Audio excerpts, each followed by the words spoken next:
ko'p ayolni noto'g'ri harakatlari nimadan iborat bo'ladi? Odatda ayolni eri xiyonat qiladi.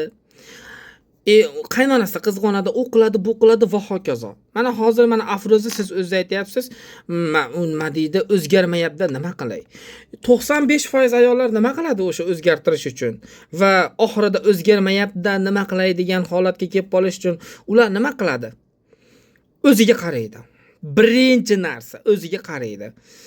Kosmetologga boradi, labini ishiradi, burnini qirrali qiladi, korreksiya qiladi, fufes oladi, filler quydiradi, ko'hrak, po'pa hamma yo'g'ini ishiradi va hokazo. Korotcha nima qilsa qiladi, xullas hamma yo'g'ini qiladi. Va ayol o'ylaydiki, agar men chiroyli bo'lsam, ayollarning e'tiboridagi narsada, ayollarning fokusidagi narsa. Agar men chiroyli bo'lsam, erim mendan boshqasiga ketmaydi. Ha? E'tibor bering.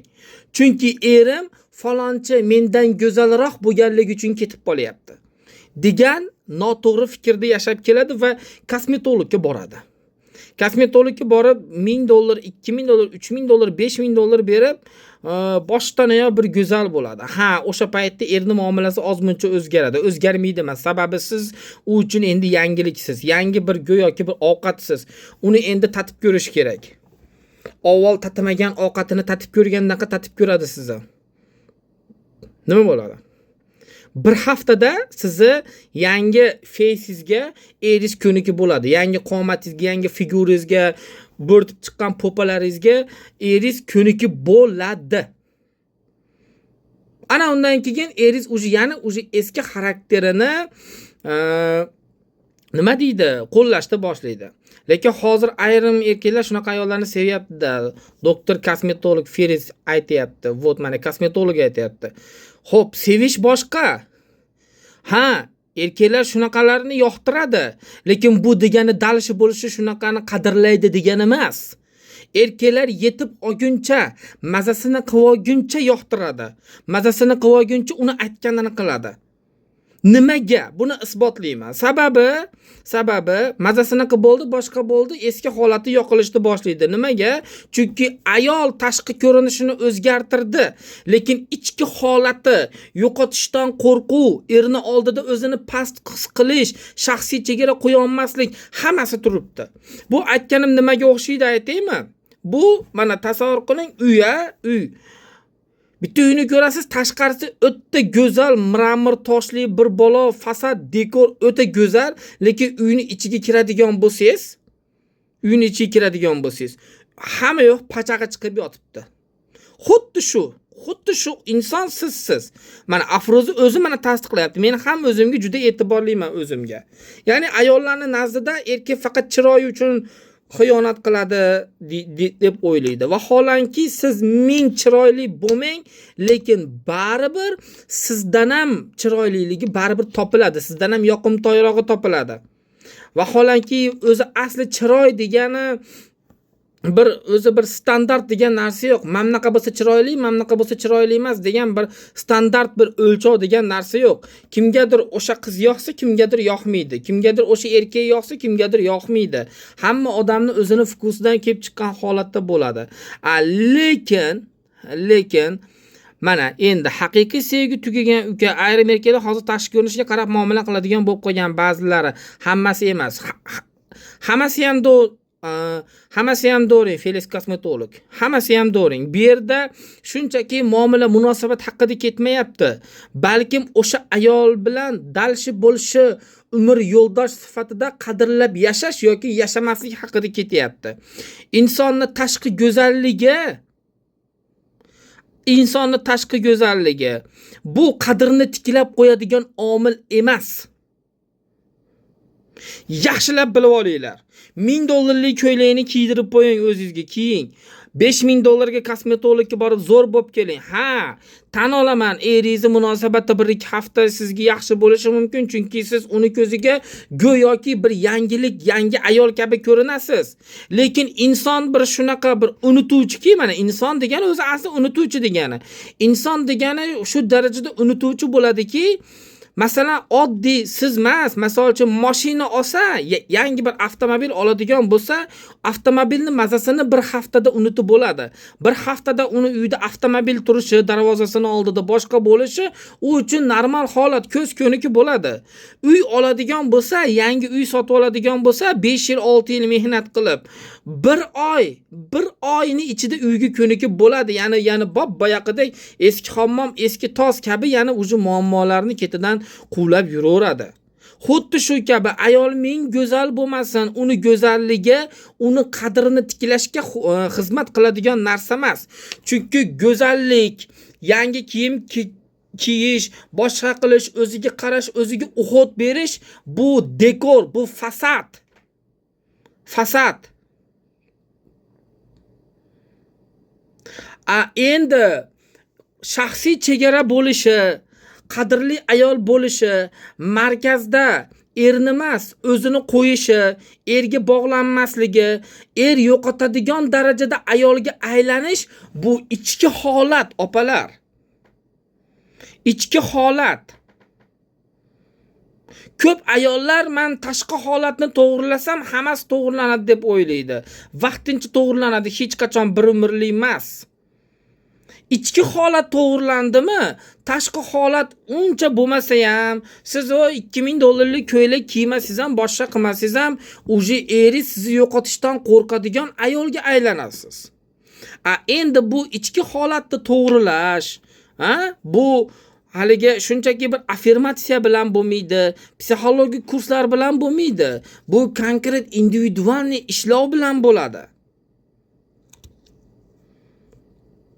Ya'ni ichki holatda o'sha shaxsiyat buzilgan, shikastlangan joyini topib, keyin u to'g'rilanadi va holanki bu individualniy ishlov, har bitta insonga individualniy yondoshiladigan narsa. Kursning vazifasi siz nima deyish, nima qilish va hokazoni o'rgatish. Masalan, aytaylik, misol uchun sizga mamnaqa desa, mamnaqa chiroyli javob bering. Endi mana bu agar sizga pul kerak bo'lsa, oldin uni massaj qiling, uqalang, boshqa qiling, yaxshiliklarini ayting, ana undan keyin pul so'rang. Bu taktika.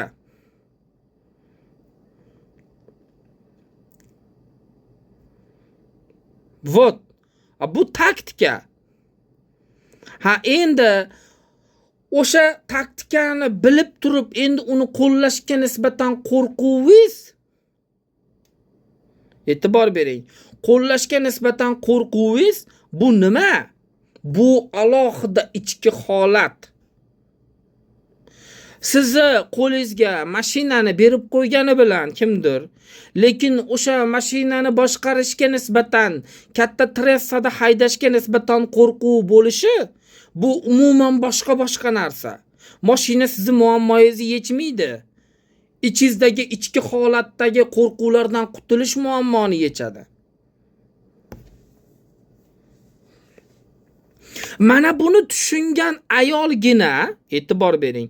Mana buni tushungan ayolgina faqatgina tashqi holatiga emas, balkim ichki holatini to'g'rilashni boshlaydi. Qaranglar, men kosmetologga borishga qarshi emasman. Chunki o'zim ham ayolim kosmetolog, buni yomon joyi yo'q. Go'zal bo'lsa, yana yaxshi va hokazo. Qimmat kiyimlar, brend kiyimlar olishga hech qanaqa qarshiligim yo'q. Lekin eng katta xato nimada deydigan bo'lsa, ayollar tashqi ko'rinishim va kiyinishim meni qadrimni hal qiladi.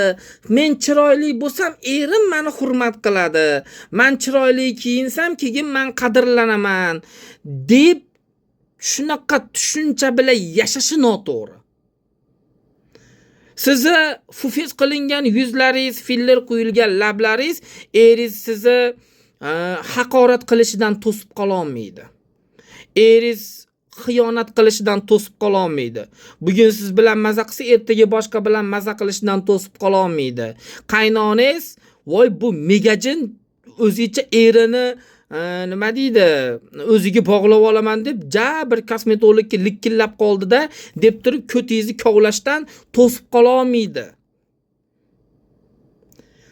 Ha endi nima to'sadi deydigan bo'lsa, siz ularni sizga qilgan xatti-harakatiga qarab turib javob reaksiyasini bildirishingiz, sizga qanday muomala mumkini, qanday muomala mumkin emasligini o'zingiz aniq chegara bilan chizib qo'ya olishingiz to'sadi.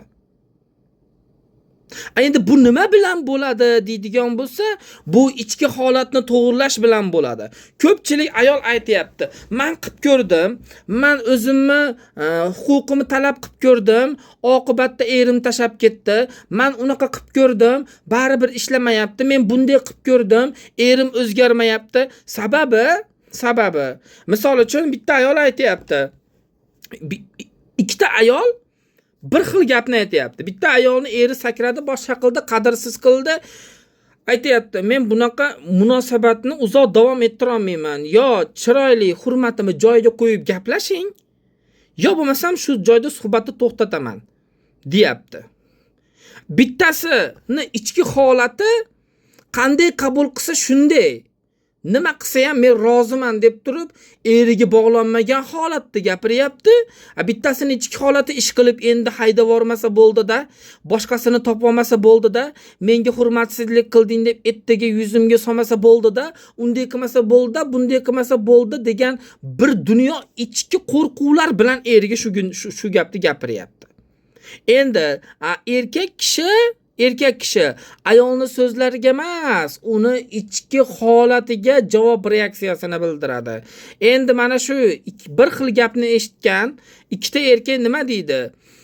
Bittasi tiling chiqib qoptimi deydi, bittasi sirazi o'sha joyiga tushadi. Nimaga? Chunki bittasi ish qilib meni so'kmasin, ish qilib yomon xotin deb o'ylamasin, ish qilib deb bir dunyo qo'rquv bilan gapiryapti.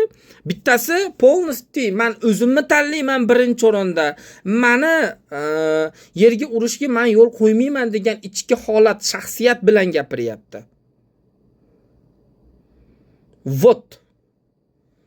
O'shaning uchun birinchi o'rinda ichki holat to'g'rilanadi. Ichki holat to'g'rilanmasdan tashqi holat har qancha to'g'rilansin, agar faqatgina e'tibor bering, chiroyli ayollargina baxtli bo'lishi mumkin bo'lganda, hamma o'sha blogerlarni, kosmetologlardan qadamini uzolmaydigan, lavlarini ishirib, fillarni qo'yib, burunlarini qirrali qilib, qoshlarini mashinday qilib, bunaqasiga ko'tarib, o'ziga bir baligi. Nimaga qosh bunaqasiga ko'tariladi? E'tibor bering, qosh agar mamlaqa tushadigan bo'lsa, insonni ozgina samimiyroq qilib qo'yadi. Endi agar kosmetologlar aytadi, agar qoshingizni bunday qilib tepaga ko'taradigan bo'lsa deydi, e'tibor bering. Bunday qilib ko'taradigan bo'lsak, siz o'ziga nisbatan bahosi baland ayol bo'lib ko'rinasiz deydi. Bularning hammasi fasad. Agar fasadni to'g'rilash bilan erini mahkam ushlab qadrli ayol bo'lish mumkin bo'lganda, kosmetologlarning oldiga borgan hamma baxtini topib, chotki zo'r oilali bo'lib yurgan bo'lardi. Vaholanki juda ham ko'p kosmetologga borganlarning eri yo'q, balkim jazmani bor. Nimaga o'sha jazmanlardan bittasini qilib ola olmayapti? Chunki u o'sha jazmanni tashqi fasadi bilan tortyapti, ichki holati bilan emas.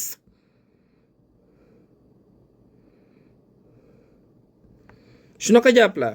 Agar siz yuqoridagi sanab o'tgan holatlarda o'zingizni ko'rgan bo'lsangiz, "Da, Tohirjon, men shu paytdan beri tashqi holatimga e'tibor beribman-u, lekin men ichki holatimga, ichki mexanizmlarimga e'tibor bermagan ekanman. Endi men buni qanday qilib to'g'rilayman? To'g'risi men kurs oldim, boshqa qildim, o'qildim, hammasi ma'ruza qilib ko'rdim, vaqtinchalik natija beryapti, lekin konkret men ushlab qola olmayapman shu natijani" deydigan bo'lsangiz va ishlashga to'lov qilib ishlashga tayyor bo'lsangiz, pajolista menga yozishingiz mumkin. Shaxsiy ishlashdan oldin birinchi diagnostika qilamiz. Diagnostikada nima uchun o'sha muammo sizning hayotingizda paydo bo'ldi va nima uchun bu holat takror sodir bo'lyapti va nima uchun bu holatdan chiqish uchun hamma yoq siz ham o'xshamayotganini aniq-tiniq tushuntirib ko'rsatib beraman va oxirida siz nimaga shuncha harakat qilib ham siz shu holatdan chiqa olmayotganingizni aniq-tiniq bilib olasiz va natijada siz o'sha pullaringizni ham, vaqtingizni ham sizga foydasi bermaydigan kurslarga, meditatsiyalarga, affirmatsiyalarga, nafrat xati chizuv, yozuv va hokazolarga sarflashni to'xtatasiz. Diagnostika narxi $50. Endi u yog'idagi yechim bo'ladigan bo'lsa, mana diagnostikada muammoni aniqlab oldik. Endi o'sha muammoni polnosti yechib ongostini qayta dasturlash bo'ladigan bo'lsa, bu $500. Endi sizda agar $500 pulingiz yo'q bo'lsa, siz xavotir olmang. Siz oldin $50 pulingiz bormi? Diagnostika oling, chunki diagnostikadan keyin men sizga konkret qarang. Mana bu blok. Mana bu ichki holatingiz, mana bu ssenariy. Endi mana shuni olib tashlab, o'rniga mana buni o'rnatsak, sizning hayotingiz mana bu holatdan bu holatga o'zgaradi deb turib, men sizga taxminiy kutilayotgan natijani konkret aytaman. Natijada siz o'sha nima uchun to'lov qilayotganingizni bilasiz, tushunasiz va o'sha pulni osonroq hayotingizga olib kelasiz. Shuning uchun birinchi qadam diagnostikadan boshlash bo'ladi. Shuning uchun agar siz o'zgarishga tayyor bo'lsangiz va u uchun o'zingizga investitsiya qilishga tayyor bo'lsangiz, mana shu videoni pastida meni shaxsiy Telegram manzilim bor. Kommentariyani boshida pin qilingan, o'shanga yozing, qolganini ash yerda gaplashamiz.